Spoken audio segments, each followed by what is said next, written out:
ఒకవేళ అంబేద్కర్ గనక రాజ్యాంగం రాసి ఉండకపోయినుంటే 100% ఉన్న పేదల ప్రజల కడుపులకు కంట్రోల్ బియ్యం కూడా రాకపోతుండే. ఇవాళ మీ తానికి లీడర్లు ఓట్లు అడిగేందుకు వస్తున్నారు కదా, ఆ ఓటు హక్కును మీకు ఇచ్చిందే అంబేద్కర్.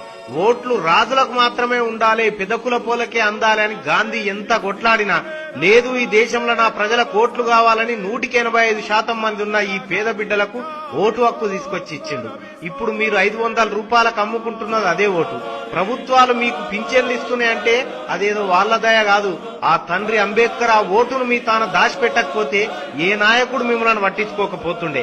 ఇవాళ పార్టీల జెండాలు మీ ఇంట్ల దాకొచ్చి ఓటు బిచ్చం అడుక్కుంటున్నాయంటే అది అంబేద్కర్ మనకు పెట్టిన భిక్ష.